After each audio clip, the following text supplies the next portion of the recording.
ഹോട്ടലിലെത്തി ഞങ്ങൾ ഒന്ന് ഫ്രഷപ്പായിട്ട് ഹോട്ടലിന് താഴെയുള്ള ഡൈനിങ് ഏരിയയിൽ വന്നു. ജേഡൻ മോന് ഹോട്ട് ചോക്ലേറ്റും ഞങ്ങൾക്ക് ഹോട്ട് ടീയും ചെറുതായ സ്നാക്സും ഓർഡർ ചെയ്തു. ഡൈനിങ് ഏരിയ ഒക്കെ വളരെ ഭംഗിയായി ഒരുക്കിയിട്ടുണ്ട്. ഞങ്ങൾ ഈ ഹോട്ടലിൽ റൂം എടുക്കുമ്പോൾ അടുത്തടുത്തുള്ള റൂമുകളിലൊക്കെ ആളുകൾ ഫില്ലാകുന്നുണ്ടായിരുന്നു. ഇവിടെ ഈ ഏപ്രിൽ മാസം സീസൺ ആയതിനാൽ വിസിറ്റേഴ്സ് ധാരാളം ഈ ഹമൂസ് ഹോട്ടലിൽ ഉണ്ടായിരുന്നു. ഈ ഹോട്ടലിന്റെ തൊട്ടടുത്തായിട്ടാണ് കൊടൈക്കനാലിലെ പല കാഴ്ചകളും കാണാൻ സാധിക്കുന്നത്.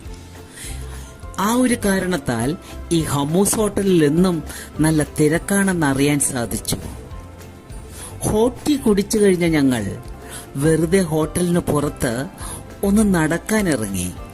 പുറത്തത്ര തണുപ്പ് തോന്നിയിരുന്നില്ലെങ്കിലും അങ്ങകലെ മലകൾ കോടമഞ്ഞിൽ കുളിച്ചു നിൽക്കുന്നത് കാണാമായിരുന്നു.